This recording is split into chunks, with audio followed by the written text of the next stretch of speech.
श्री शिवाय नमस्तुभ्यम। ओम नमः शिवाय। आप सभी का हमारे YouTube चैनल पर हार्दिक स्वागत है। आज हम आपको सुना रहे हैं हरियाली अमावस्या की पौराणिक व्रत कथा। इस कथा को श्रद्धा भाव से पूरा अवश्य सुनिएगा। हरियाली अमावस्या के दिन भगवान शिव की विशेष पूजा की जाती है। इसके साथ ही इस दिन पौधारोपण करना भी शुभ माना जाता है। पेड़ पौधे लगाने और उनकी देखभाल करने से पुण्य की प्राप्ति होती है। हरियाली अमावस्या पर लक्ष्मी प्राप्ति के लिए तुलसी, आंवला, बेल और केले का वृक्ष लगाना चाहिए। आरोग्य के लिए ब्राह्मी, अर्जुन, आंवला आदि लगाएं। संतान प्राप्ति के लिए पीपल, नीम, नागकेसर जैसे पौधे लगाना चाहिए। हरियाली अमावस्या के दिन पितरों का श्राद्ध भी किया जाता है। शास्त्रों के अनुसार इस तिथि के स्वामी पितृदेव हैं, इसलिए इस दिन पितृतर्पण करने का विशेष महत्व है। इससे पितरों की आत्मा को शांति मिलती है।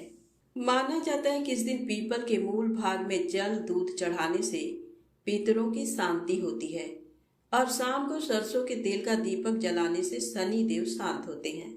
इस दिन सुबह जल्दी उठकर भगवान शिव और माता पार्वती की विधि विधान से पूजा करनी चाहिए। सुहागन महिलाएं सिंदूर से माता पार्वती की पूजा करें। हरियाली अमावस्या के दिन पीपल और तुलसी के पेड़ की पूजा करनी चाहिए। इसके साथ ही पीपल के पेड़ की परिक्रमा भी करनी चाहिए और मालपुआ चढ़ाने की परंपरा है। इस दिन कई लोग व्रत भी रखते हैं। इसके बाद शाम को भोजन कर व्रत तोड़ा जाता है। इस दिन पवित्र नदियों में स्नान करके ब्राह्मणों, गरीबों को यथासंभव दान दक्षिणा देनी चाहिए। अब आइए सुने हरियाली अमावस्या की व्रत कथा। बहुत समय पहले की बात है। एक प्रतापी राजा का शासन था, जिनका एक बेटा और बहू थे। एक दिन बहू ने चोरी छुपे मिठाई खा ली और दोष चूहे पर मढ़ दिया। चूहा इस आरोप से बेहद क्रोधित हुआ और उसने बदला लेने की ठान ली। एक दिन जब राजा के यहाँ कुछ मेहमान आए हुए थे और राजा के कमरे में सो रहे थे, तो चूहे ने रानी की साड़ी चुपके से वहां रख दी। सुबह जब मेहमानों की नींद खुली और उन्होंने रानी की साड़ी देखी, तो सभी हैरान रह गए। राजा को जब इस बात का पता चला, तो उन्होंने अपनी बहू को महल से निकाल दिया। अब रानी हर शाम दिया जलाकर ज्वार उगाने का काम करती और पूजा के बाद गुड़ धानी का प्रसाद बांटती। एक दिन राजा उसी रास्ते से गुजरे और उन्होंने उन दियों की रोशनी देखी। महल लौटकर राजा ने सैनिकों को जंगल में जाकर वहां की जांच करने का आदेश दिया। सैनिक जब उस पीपल के पेड़ के नीचे पहुंचे, तो उन्होंने देखा कि दिए आपस में बातें कर रहे थे, अपनी अपनी कहानियां साझा कर रहे थे। एक शांत से दिए से सभी ने उसकी कहानी पूछी। उस दिए ने बताया कि वह रानी का दिया है और उसने सारी घटना विस्तार से सुनाई। उसने बताया कि रानी ने मिठाई चोरी कर आरोप चूहे पर लगा दिया था। उसके बाद चूहे ने रानी से बदला लेने के लिए उसकी साड़ी राजा के कमरे में जाकर रख दी। लेकिन रानी इस बार बेकसूर थी, लेकिन फिर भी उसे महल से बाहर निकाल दिया गया और वह सजा भुगत रही है। सैनिकों ने सारी बात राजा को बताई। राजा ने रानी को वापस महल बुलवाया, जहां रानी फिर से खुशी खुशी रहने लगी। तो प्रेम से बोले, शंकर पार्वती भगवान की जय हो। अब आइए सुने अमावस्या व्रत की अगली पौराणिक कथा।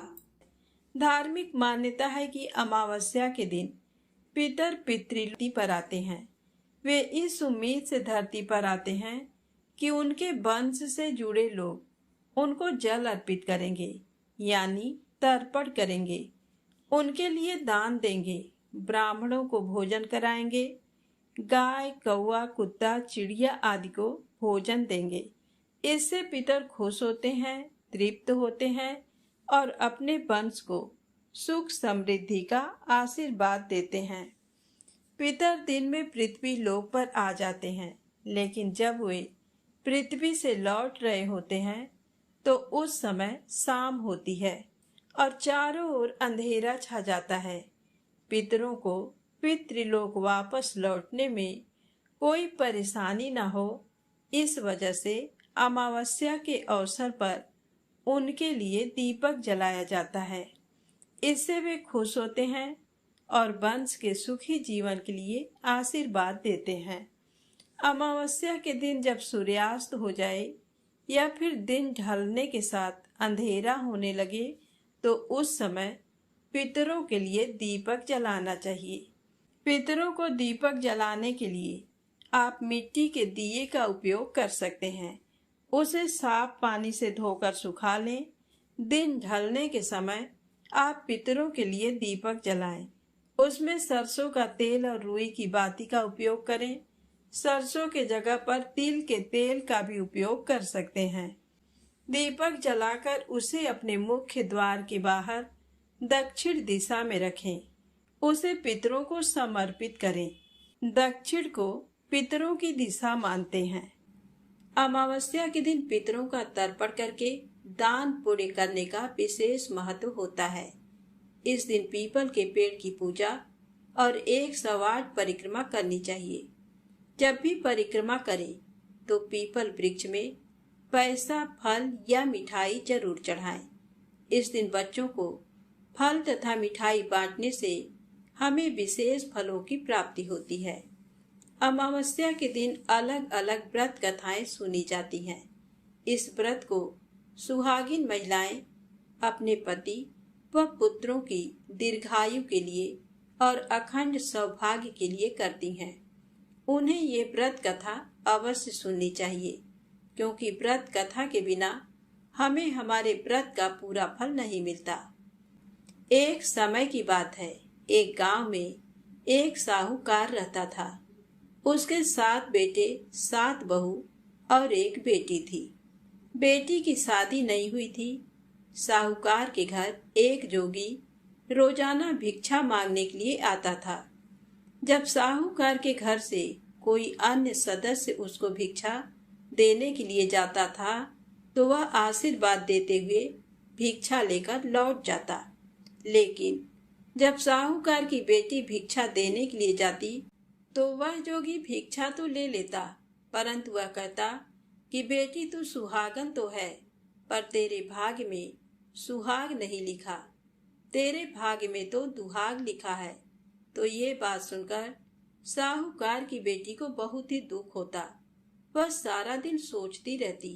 धीरे धीरे वह शरीर से बिल्कुल कमजोर हो गई।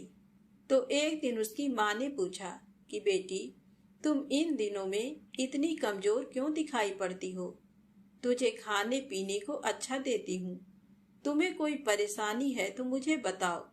तो इतना कहते ही साहूकार की बेटी तो रोने लगी और उसने अपनी माँ को बताया कि माँ, एक जोगी भिक्षा मांगने के लिए आता है। आप सभी उसे भिक्षा देते हैं तो वह भिक्षा लेकर चुपचाप चला जाता है, लेकिन जब मैं उसे भिक्षा देती हूँ तो वह कहता है कि बेटी तू सुहागन तो होगी, लेकिन तेरे नसीब में दुहाग लिखा है। तो उसकी माँ को ये बात सुनकर बहुत ही दुख हुआ। उसकी माँ ने कहा कि बेटा, कल जब वह जोगी आएगा तो तुम उसे भिक्षा डालने के लिए जाना। मैं छुपकर बैठ जाऊंगी, देखती हूँ कि वह क्या कहता है। तो उसकी बेटी ने कहा ठीक है।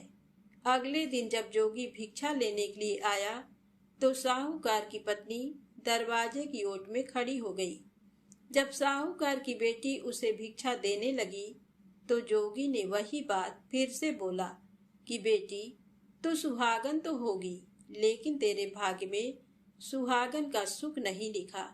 तो इतना कहते ही उस लड़की की माँ बाहर निकल आई और उस जोगी से बोली कि जोगी बाबा, हम एक तो तुम्हें भिक्षा देते हैं और ऊपर से तुम मेरी बेटी के लिए इस तरह से अपशब्द बोलते हो। तो जोगी बोला कि मैं गाली नहीं देता हूँ, मैं तो जो सच है वही बोलता हूँ। जो इसके भाग्य में लिखा है वही मैंने बताया है। तो साहूकार की पत्नी बोली कि हे जोगी बाबा, अगर तुम्हें ये पता है कि इसके भाग्य में दुहाग लिखा है, तो तुम्हें ये भी पता होगा कि ये दुख दूर कैसे होगा। इसीलिए तुम्हें इसका उपाय भी बताना पड़ेगा। चाहे कितने भी कठिन उपाय हो, मैं अवश्य करूंगी। तुम मेरी बेटी के भाग्य से ये दुख दूर करने का उपाय मुझे बताओ। तो साहूकार की पत्नी की बात सुनकर जोगी बोला कि 7 समुंदर पार एक सोना धोबिन रहती है, जो सोमवती अमावस्या का व्रत करती है। अगर वह अपने व्रत का फल इसको दे दे तो इसके दुखों का निवारण हो सकता है। अगर आपने ऐसा कुछ नहीं किया तो इसकी शादी तो होगी, लेकिन शादी होते ही इसके पति को सांप डस लेगा और उससे उसकी मौत हो जाएगी। तो जोगी बाबा की बात सुनकर साहूकार की पत्नी रोने लगी। तो जोगी बाबा तो इतना कहकर चला गया और साहूकार की पत्नी ने साहूकार को सारी बात बताई और उसी दिन सोमा धोबिन की तलाश में चली गई। चलते चलते वह एक घने जंगल में पहुंच गई। बहुत तेज धूप पड़ रही थी। प्यास के मारे उसका गला बैठा जा रहा था। वह बुरी तरह से थक चुकी थी और अपनी बेटी के लिए दुखी भी थी। तो इस तरह वह दुखी होती हुई भूखी प्यासी चल रही थी। तभी रास्ते में एक पीपल का पेड़ आया, तो वह विश्राम करने के लिए उसके नीचे बैठ गई। उसी पीपल के पेड़ में एक गरुड़ पक्षी का घोंसला था, जिसमें गरुड़ का एक छोटा सा बच्चा बैठा था। साहूकारनी को घोंसले के पास एक सांप जाता हुआ दिखाई दिया, तो साहूकारनी ने गरुड़ के बच्चे को बचाने के लिए सांप को मारकर ढाल के नीचे रख दिया। जब गरुड़ और गरुड़नी आए तो घोंसले के पास खून देखकर क्रोधित हो उठे और साहूकारनी को अपनी नुकीली चोंच से मारने लगी। तब साहूकारनी बोली कि मैंने तो तुम्हारे बच्चे को बचाया है और तुम मुझे मार रहे हो। ये सर्प तुम्हारे बच्चे को डसने वाला था। ये कहती हुई साहूकारनी ने सांप की ओर इशारा किया, तो उन दोनों ने देखा तो वहां पर सांप मरा हुआ पड़ा था। तो गरुड़ ने कहा कि तुमने हमारे बच्चे की जान बचाई है, अब तुम्हें जो कुछ मांगना है मांगो, मैं अवश्य पूर्ण करूंगा। तो गरुड़ की बात सुनकर साहूकारनी बोली कि मुझे 7 समुंदर पार सोमा धोबिन रहती है। अगर तुम उसके घर छोड़ाओ तो आपकी बहुत ही मेहरबानी होगी। तो गरुड़ ने साहूकारनी को अपनी पीठ पर बैठाकर 7 समुंदर पार सोना धोबिन के घर पहुंचा दिया। वहां जाकर साहूकारनी ने सोचा कि सोना धोबिन को कैसे राजी करूं। अगर मैं उसे सीधे सीधे बोल दूंगी कि तुम्हारे अमावस्या व्रत का फल मेरी बेटी को दे दो, तो वह ऐसा बिल्कुल भी नहीं करेगी। मुझे कुछ ऐसा उपाय करना होगा जिसे वह खुशी खुशी अमावस्या व्रत का फल मेरी बेटी को दे दे, जिससे मेरी बेटी का जीवन संवर जाए। साहूकारनी वहीं बैठी बैठी यही सब कुछ सोच रही थी। तभी उसे सोना धोबिन के बहुओं के लड़ने की आवाज सुनाई दी। वह सारी की सारी घर के काम काज को लेकर लड़ाई कर रही थी और काम कोई भी नहीं करना चाहती थी। तो साहूकारनी सोचने लगी कि यही मौका है सोना धोबिन को खुश करने का। अब तो साहूकारनी ने जब सोमना धोबिन के बेटे बहू सारे सो जाते तो उनके घर का सारा काम करती, गायों को नहलाकर चारा डालती, घर की साफ सफाई करती, रसोई का काम करती, चौका बर्तन करती, आटा पीसती, कपड़े धोती, पानी भरती और सूर्योदय होने से पहले चली जाती। तो ये सब कुछ देखकर सोमा धोबिन बड़ी ही हैरान थी कि रोजाना लड़ने वाली मेरी बहुएं इतना प्रेम पूर्वक सूर्योदय से पहले काम कैसे कर लेती हैं। तो उसने अपने बहुओं को बुलाया और पूछा कि तुम में से कौन है जो सुबह जल्दी उठकर सारा काम कर लेती है। तो सारी बहुएं एक दूसरे की ओर देखने लगी और सोचने लगी कि ये सारा काम कौन कर रहा है। सारी की सारी एक दूसरे से पूछती तो सोमा धोबिन बोली कि तुम आजकल लड़ाई भी नहीं करती हो और काम भी सुबह होने से पहले कर लेती हो। तो सारी बहुएं एक दूसरे की ओर देखते हुए बोली कि सासू जी, काम तो हमें ही करना पड़ता है, चाहे हम लड़ाई करके करें या राजी मन से करें, इसलिए लड़ाई करने का क्या फायदा। तो सोना धोबिन ने सोचा कि जरूर दाल में काला है, आज देखा जाए कि कौन सी बहू काम करती है। तो वह पूरी रात सोई नहीं, निगरानी करती रही कि आज तो मैं पता लगाकर रहूंगी कि कौन सी बहू काम करती है। तो थोड़ी ही देर बाद किसी के आने की आहट सुनाई देती है। तो सोमा धोबिन देखती है कि कोई औरत बाहर से आती है और उसने घर का सारा काम किया और काम करके जब वह जाने लगी तो सोना धोबिन ने कहा कि तुम कौन हो और तुम्हारी ऐसी क्या जरूरत है जो तुम इतना काम करती हो। कितने दिन हो गए मुझे देखते हुए कि तुम रोजाना सुबह होने से पहले सारा काम करके चली जाती हो। आज तो तुम्हें मुझे बताना पड़ेगा कि तुम मेरे घर का सारा काम क्यों करती हो। तो सोना धोबिन के ऐसा कहते ही साहूकारनी उसके पैरों में गिर पड़ी और रोने लगी और कहने लगी कि जरूरत है तभी तो मैं इतना काम कर रही हूँ, पर पहले तुम मुझे वचन दो तभी मैं बताऊंगी, अन्यथा मैं आपको कुछ नहीं बताऊंगी। तो सोना धोबिन ने उसे वचन दे दिया और कहा कि अब तो बताओ। तो साहूकारनी रोते हुए कहने लगी कि मेरी बेटी के भाग्य में दुहाग लिखा है, अगर आप अपने अमावस्या व्रत का फल उसे दे देती तो मेरी बेटी का भी भाग्य संवर सकता है। ये कहते हुए साहूकारनी सोमा धोबिन को सारी बात बताई। तो सोमा धोबिन ने साहूकारनी की बात सुनकर अपनी बहुओं से कहा कि मैं तो साहूकारनी के साथ किसी काम से जा रही हूँ, अगर मेरे पीछे से किसी को कुछ हो जाता है तो उसका संस्कार मत करना, उसे तेल घी के कूप में डालकर छोड़ देना, मैं जल्द ही लौट आऊंगी। ऐसा कह सोमा धोबिन साहूकारनी के घर चली जाती है। साहूकारनी की बेटी का विवाह तय हो गया और जिस दिन विवाह होने वाला था दूल्हा आकर फेरों के लिए बैठ जाता है। तो सोना धोबिन दूल्हे के घुटनों के पास कच्चा करवा रखती है और उसमें दूध डालकर तांत का तार लेकर बैठ जाती है। थोड़ी ही देर बाद में वहां पर दूल्हे को डसने के लिए सांप आया। तो सोना धोबिन ने करवा आगे रखा और तांत से बांध दिया, लेकिन जब ये सब दूल्हे ने देखा तो डर के मारे ही उसकी मृत्यु हो गई। तो सोना धोबिन ने अपने टीके में से रोली निकाली, मांग में से सिंदूर निकाला, आंख में से काजल निकाला और मेहंदी निकालकर छोटी अंगुली चीर कर छींटे मारे और बोली कि आज तक जितने भी मैंने अमावस्या के व्रत किए हैं उन सभी व्रतों का फल मैं साहूकारनी की बेटी को देती हूँ और आगे जो मैं व्रत करूंगी वह फल मेरे बेटे और मेरे पति को लगे। तो सोना धोबिन के इस तरह संकल्प करते ही दूल्हा फिर से जीवित हो गया और साहूकारनी की बेटी का बड़ी ही धूमधाम से विवाह हुआ। उसकी विदाई होने के बाद में सोना धोबिन अपने घर को जाने लगी। तो साहूकारनी बोली कि तुमने मेरे जमाई को नया जीवन दान दिया है, इसीलिए तुम कुछ भी मांगो, मेरे सामर्थ्य अनुसार होगा वह मैं सब कुछ तुम्हें दूंगी। वह बोली कि मुझे तो कुछ नहीं चाहिए, मुझे तो सिर्फ एक हांडी दे दो। तो वह हांडी लेकर चली जाती है। तो चलते चलते रास्ते में ही सोमवती अमावस्या का व्रत आ जाता है।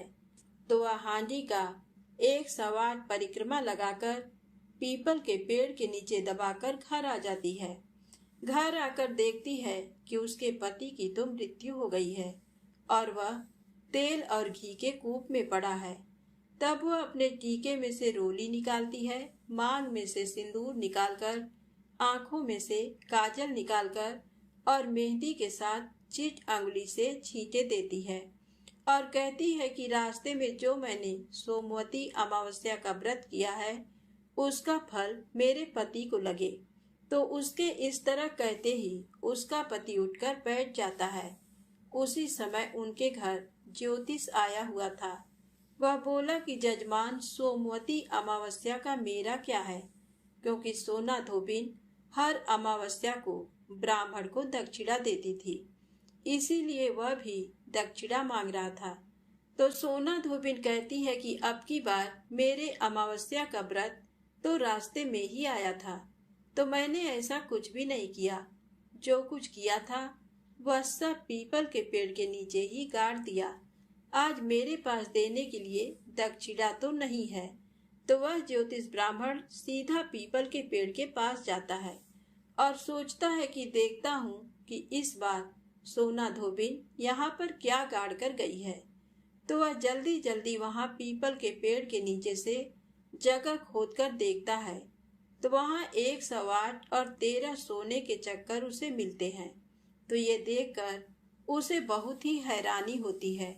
ज्योतिष ब्राह्मण उन सबको वहां से उठाता है और सोना धोबिन के घर ले जाता है और वहां जाकर कहता है कि इस तरह से तुमने वहां पर फेरी लगाई और मुझे बोला कि अब की बार मैंने कुछ भी नहीं किया है।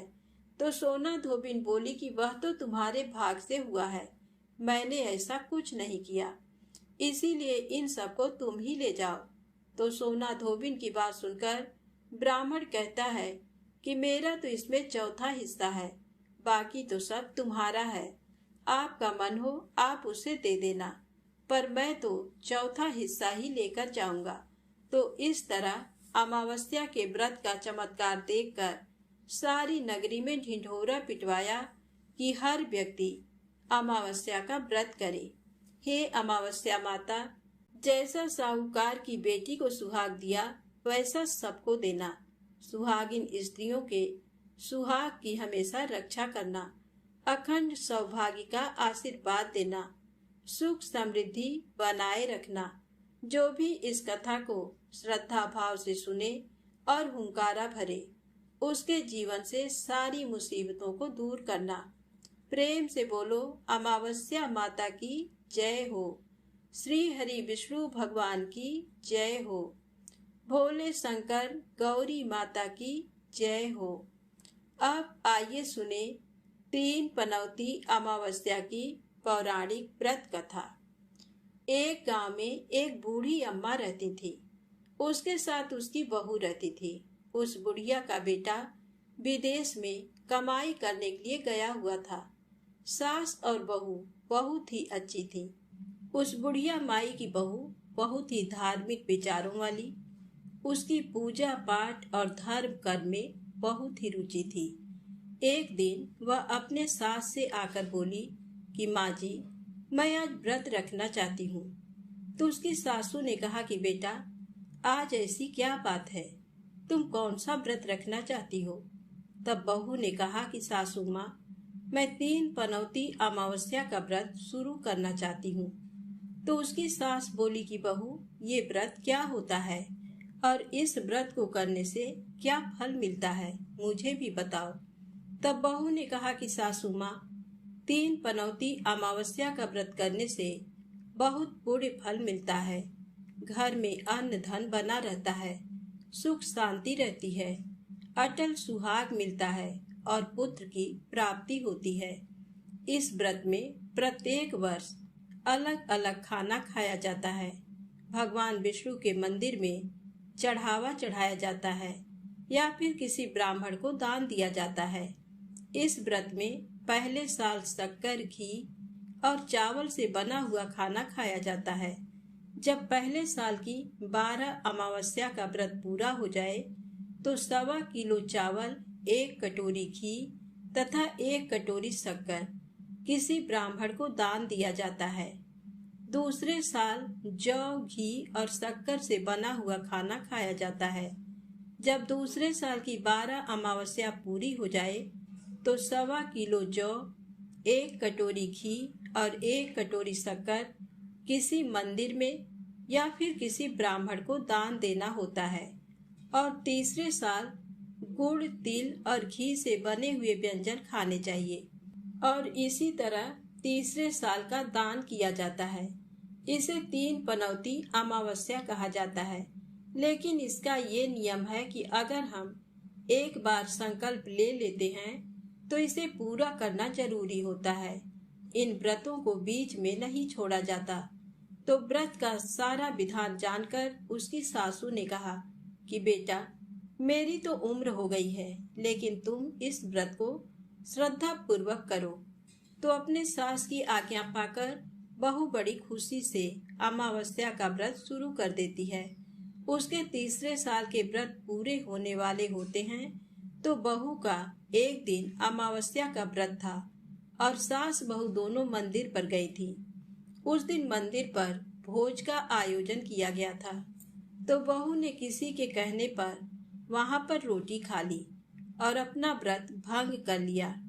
इससे अमावस्या माता नाराज हो गई, जिससे सास बहू में रोजाना आए दिन झगड़े होने लगे। जो सास बहू इतने प्यार से रहती थी, उनके बीच में रोजाना जोर जोर से लड़ाइयाँ होने लगी।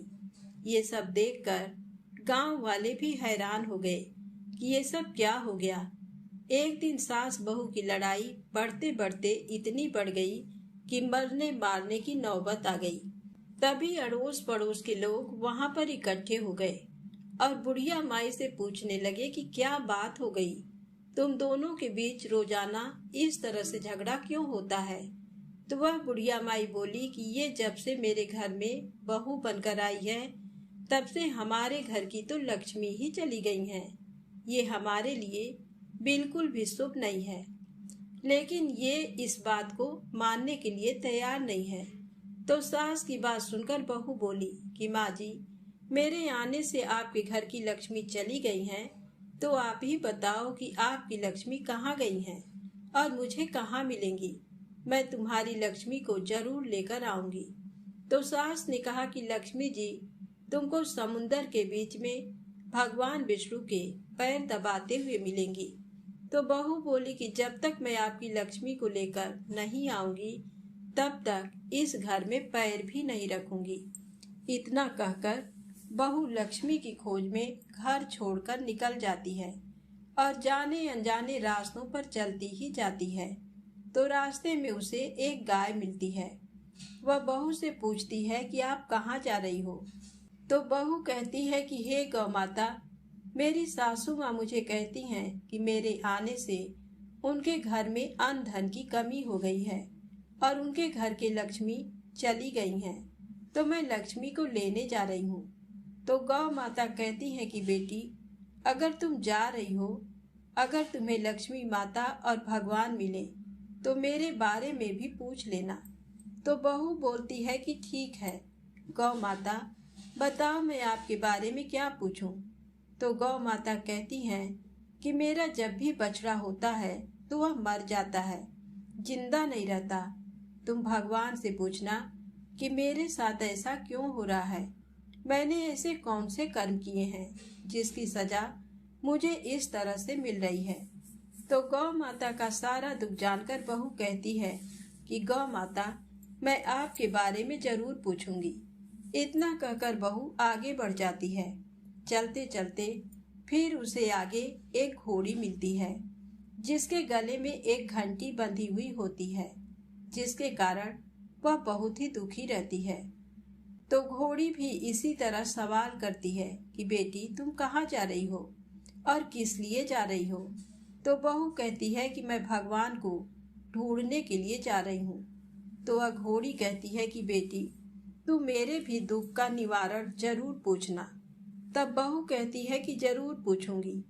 ये कहकर बहू आगे बढ़ती है। आगे जाते जाते बहू को एक अंधा और बहरा बुजुर्ग मिलते हैं, जो रास्ते के बीचों बीच बैठे होते हैं। तो बहू सोचती है कि बेचारा रास्ते के बीच में बैठा है, इसे चोट न लग जाए।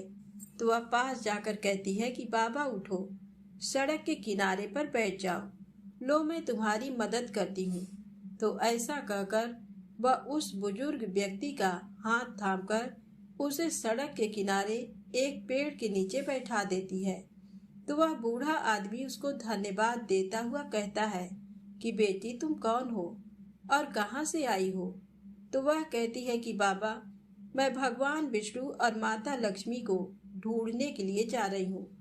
मेरी सास कहती है कि मैं अभागन हूँ, मेरे आने से उनके घर का अन्न धन नष्ट हो गया है, इसीलिए मैं लक्ष्मी की तलाश में जा रही हूँ।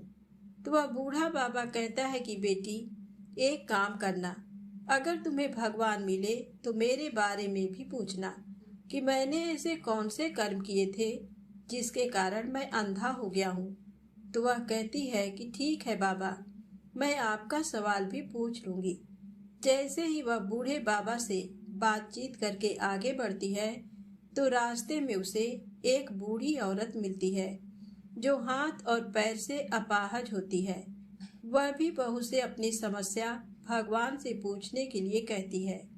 तो बहू उसकी समस्या को भी पूछने के लिए तैयार हो जाती है और आगे चली जाती है। चलते चलते भूख प्यास से बेहाल वह बिल्कुल थक जाती है और एक आम के पेड़ के नीचे बैठ जाती है।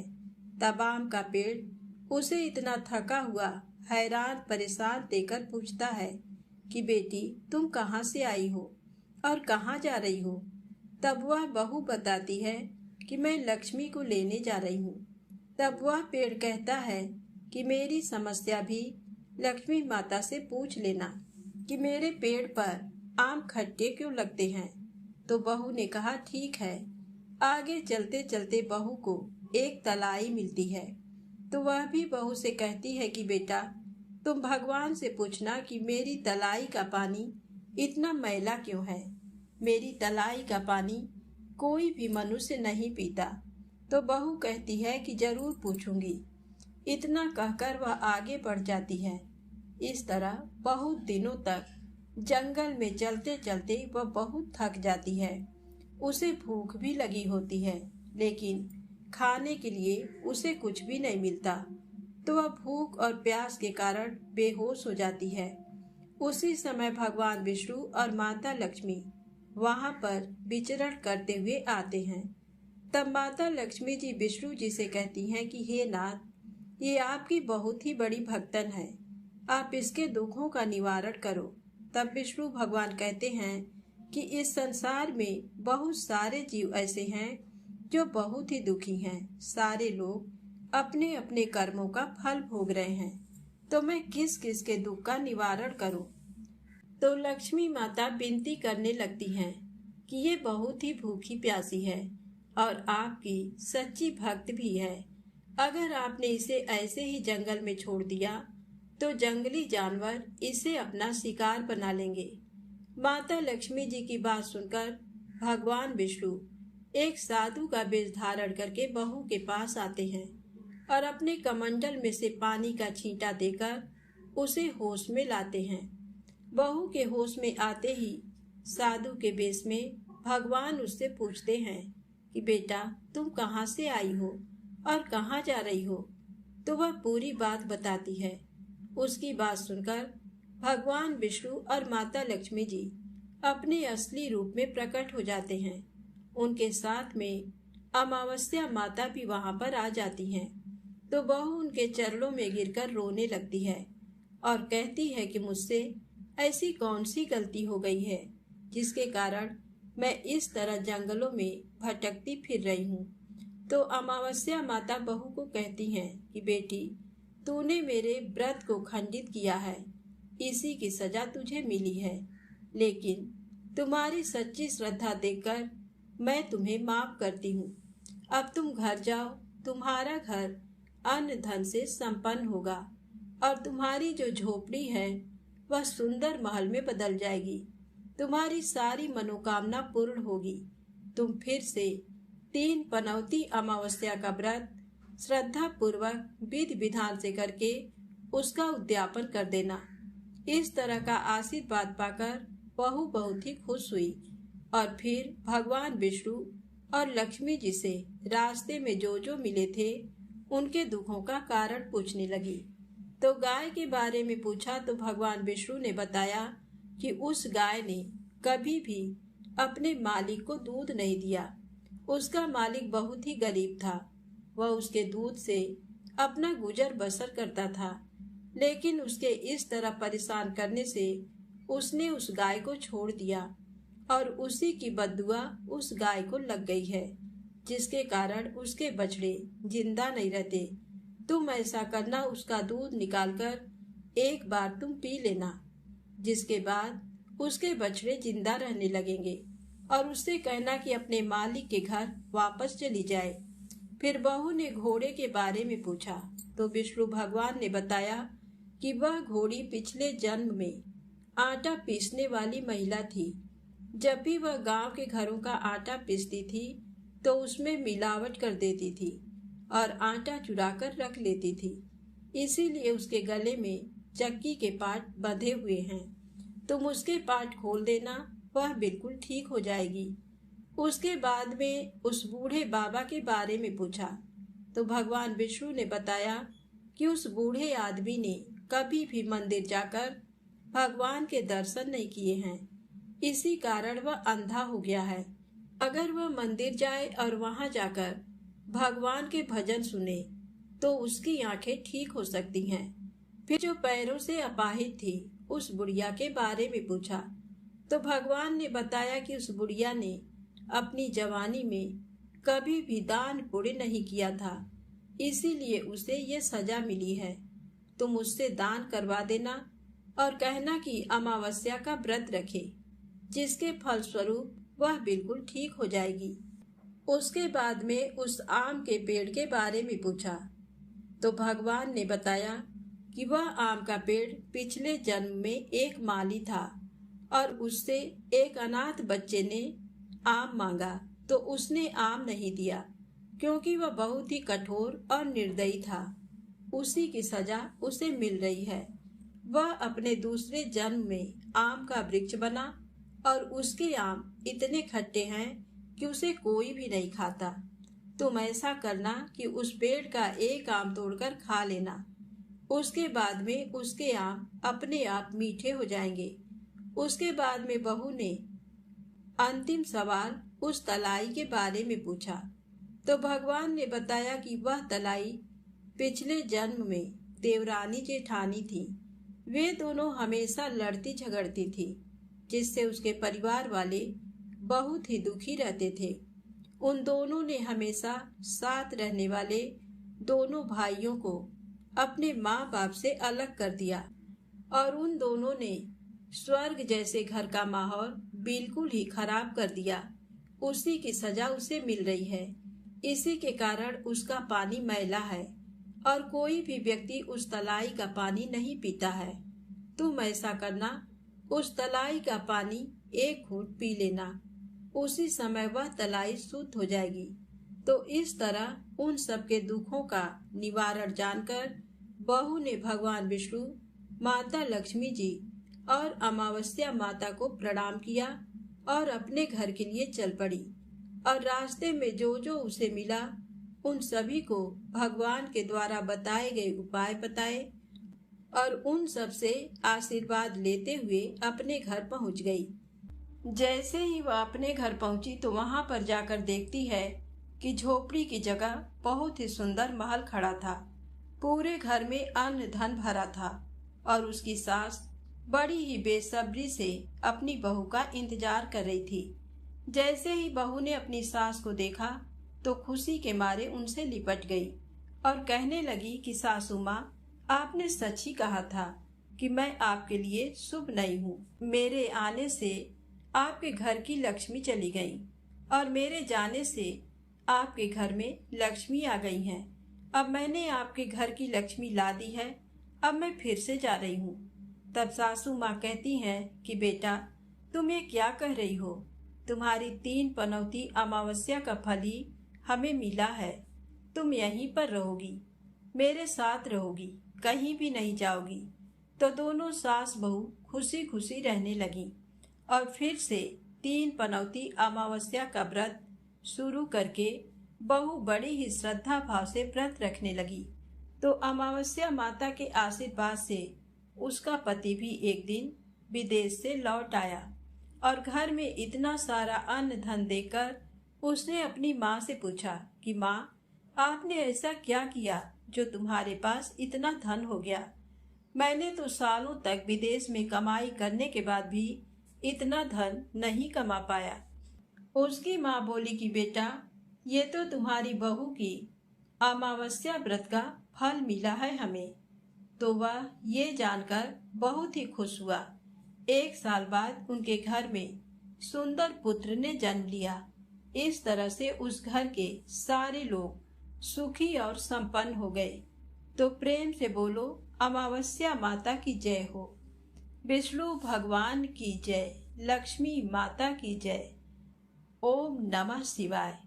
अब आइए सुने लप्सी और तप्सी की कहानी। इस कहानी को हर व्रत कथा के अंत में अवश्य ही सुननी चाहिए। एक लप्सी था, एक तप्सी था। तप्सी हमेशा भगवान की तपस्या करता था, लेकिन उसे चोरी करने की आदत थी। लप्सी हमेशा 1.25 सेर की लापसी बनाता और पहले भगवान को भोग लगाता, उसके बाद में स्वयं भोजन करता। दोनों भाइयों का यही नियम था। तो एक दिन किसी बात को लेकर दोनों में कहा सुनी हो गई। तो तप्सी बोला कि मैं रोजाना भगवान की तपस्या करता हूँ, इसलिए मैं बड़ा हूँ। तो लप्सी बोला कि मैं रोज भगवान को 1.25 सेर की लापसी का भोग लगाता हूँ, इसलिए मैं बड़ा हूँ। ऐसा कहते हुए दोनों जोर जोर से लड़ने लगे। तभी वहां से नारद जी गुजर रहे थे। दोनों को लड़ता हुआ देखकर वहां आए और उनसे पूछा कि तुम दोनों लड़ क्यों रहे हो? तो दोनों ने अपने आप को बड़ा बताया और साथ में बड़ा होने का कारण भी बताया। तो नारद जी बोले कि मैं तुम्हारा फैसला कर दूंगा, कल आऊंगा, बता दूंगा कि कौन बड़ा है। दूसरे दिन लप्सी और तप्सी नहाकर अपनी रोज की भक्ति करने आए। तो नारद जी ने छुपकर 1.25 करोड़ की एक एक अंगूठी उन दोनों के आगे रख दी। जैसे ही भक्ति करते हुए तप्सी की नजर उस अंगूठी पर पड़ी, तो उसने चुपचाप से उठाई और अपनी पैर के नीचे दबा ली। लप्सी की नजर अंगूठी पर पड़ी, लेकिन उसने ध्यान नहीं दिया। उसने पहले भगवान को भोग लगाया और फिर स्वयं भोजन करने के लिए बैठ गया। थोड़ी देर बाद नारद जी सामने आए।